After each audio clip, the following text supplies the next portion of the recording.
Quand on parle de changer sa vie, on pense souvent à une chose énorme. Un moment digne d'un film à la Creed où tout bascule d'un coup. Mais soyons honnêtes, combien de fois t'es-tu juré de tout changer un lundi matin pour finir par laisser tomber 2 semaines plus tard? On l'a tous vécu. Parce que les grandes solutions, c'est sympa, mais dans la vraie vie, ça ne tient pas. Ce qui marche vraiment, ce sont les habitudes. Ces petites actions qu'on répète chaque jour sans trop y penser, mais qui à force transforment tout. Parce que soyons clairs, dans un métier comme le montage vidéo, ce n'est pas juste ton talent et ton matos qui font la différence. C'est ton quotidien, la façon dont tu bosses et t'organises qui décide si tu avances ou si tu tournes en rond. Aujourd'hui, je vais te partager les 10 habitudes qui ont carrément changé ma façon de bosser et booster ma carrière. Alors pas des banalités qu'on entend souvent comme bosser dur, rester organisé et prendre des douches froides tous les matins. Non, c'est des habitudes simples, parfois un peu bizarres, mais qui, je te garantis, ont un impact énorme. Alors avant de rentrer dans le vif du sujet, n'hésite pas à t'abonner et à liker cette vidéo si ça te plaît. Ça me permet de m'aider et faire découvrir la chaîne à plus de personnes. Numéro 1, la règle des 2 minutes. Une tâche qui prend moins de 2 minutes à réaliser, je la fais direct. Pourquoi? Parce que laisser traîner ces petites choses, c'est comme accumuler du linge sale dans ta chambre, ça devient vite ingérable. Un exemple, répondre à un message client ou nettoyer un dossier sur ton disque dur. En appliquant cette règle, tout est plus clair et beaucoup plus fluide. Et surtout, je procrastine beaucoup moins. Tu verras, cette habitude a un effet domino sur tout le reste. Numéro 2, les 2 listes de tâches. Chaque matin, je fais 2 listes. La liste idéale, tout ce que je veux faire si tout roule, et la liste minimum vitale. En gros, c'est ce que je dois faire pour éviter les galères. Genre livrer un projet ou répondre à un client. Alors pourquoi 2 listes? Parce qu'il y a des jours où tout va bien et il y a d'autres jours où tout va mal. Avec ça, je reste motivé, même quand la journée part en vrille. Un exemple qui me vient en tête, il y a pas si longtemps, Paul, un de mes associés, qui est actuellement sur Koh Samui, une petite île en Thaïlande, a eu une coupure de courant de plus de 24 heures. Il savait pertinemment qu'il ne pourrait pas réaliser toutes ses tâches, mais il a réalisé ses tâches que j'appelle minimum vital. Bon, c'est un exemple un peu bidon, mais tu m'as compris. Troisième, bloquer du temps pour apprendre. 30 minutes par jour, pas plus. Pour apprendre une chose nouvelle, motion design, storytelling, tendance, YouTube, marketing, etc. Pourquoi c'est indispensable? Parce que dans ce métier de monteur vidéo, si tu n'évolues pas, tu recules. Mais surtout, garde ta passion intacte. Et honnêtement, qui n'aime pas découvrir de nouvelles choses? Numéro 4, une routine de déconnexion. À la fin de la journée, je ferme tout. Timeline, mail, réseaux sociaux. Pas de retouches de dernière minute. Pas de juste encore 5 minutes de plus pour finir cette transition. Pourquoi? Parce que le montage, c'est addictif. Si tu ne sais pas t'arrêter, bonjour le burn-out un jour. Un esprit bien reposé, c'est un esprit plus créatif. Numéro 5, analyse chaque projet. En gros, après chaque vidéo, je prends 5 minutes pour répondre à 3 questions. Qu'est-ce qui a bien marché? Qu'est-ce que j'aurais pu mieux faire? Et qu'est-ce que le client a adoré? C'est rapide, mais ça change tout. Chaque bilan m'aide à progresser de mieux en mieux et mieux comprendre ce que mes clients attendent réellement de moi. 6e, prioriser les tâches à impact. Tu vas comprendre ce que j'appelle tâches à impact. Tous les matins, une seule question. Quelle tâche aura le plus d'impact aujourd'hui? Est-ce bosser sur une vidéo YouTube, améliorer mon portfolio, lancer une campagne de prospection, etc. Avec ça, fini de perdre du temps sur des trucs secondaires. Et si ça peut être automatisé, je le fais direct. À l'ancienne, je faisais dérusher les vidéos par Gaëtan.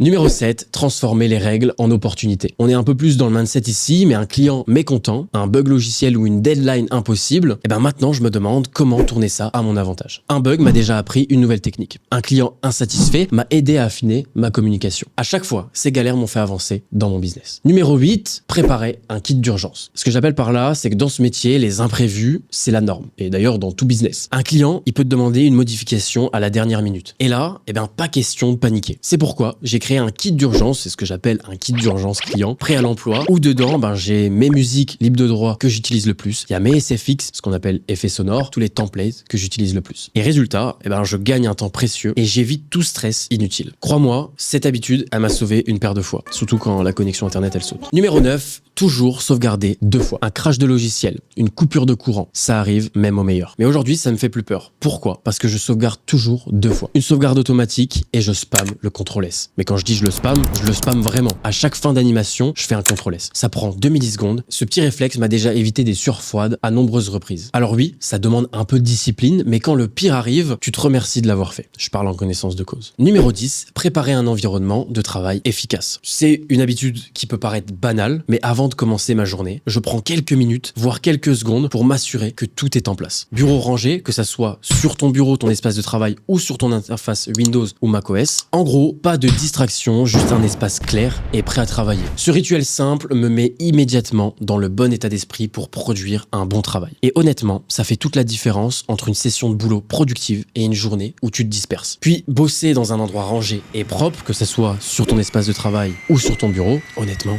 je pense qu'on est tous d'accord, ça fait toute la différence. Bon, vu que c'est une vidéo un peu courte, je vais t'en donner une bonus que j'ai mis en place il y a pas si longtemps, que je suis encore en train d'essayer et qui fonctionne réellement sur moi. Coupe toutes sortes de distractions. Je vais te sortir une étude qui a été réalisée par des scientifiques. Quand tu es focus sur une tâche, donc ton montage vidéo, et que tu es distrait par une notification, par exemple le message de ta copine, une notification TikTok, un like, etc. Tu vois de quoi je parle. Si tu prends le temps d'aller voir cette notification, de répondre à tes messages, d'aller voir le commentaire sur un de tes posts et de revenir sur ton montage, il faut à ton cerveau 15 minutes pour te refocus. Et multiplie ça sur le nombre de notifications que tu as par jour, je te laisse faire le calcul. Toi-même, tu sais. Bon, c'est quelque chose de réel. J'ai pas envie de te dire de jeter ton téléphone par la fenêtre ou de jeter ton téléphone à la poubelle, mais essaye d'avoir le moins de distractions possible pendant tes périodes de travail. Crée-toi des périodes simples, 2 heures de montage vidéo, 15 minutes de pause. 2 heures de montage vidéo, 15 minutes de pause. Ou alors, sacrifie tout et achète un Nokia 3310. Alors, c'est des petites habitudes très simples, mais qui ont boosté ma carrière de monteur vidéo. Et encore, j'en ai encore plein. Ce n'est pas magique, mais à force, elles font toute la différence. Si tu comptes en tester une, dis-le moi en commentaire. Si t'en as une à proposer, dis-le moi aussi en commentaire. Et rappelle-toi, ce sont les petites actions répétées qui mènent au plus grand changement. Alors, commence aujourd'hui une habitude à la fois. C'était Alexis, on monte ensemble. Ciao.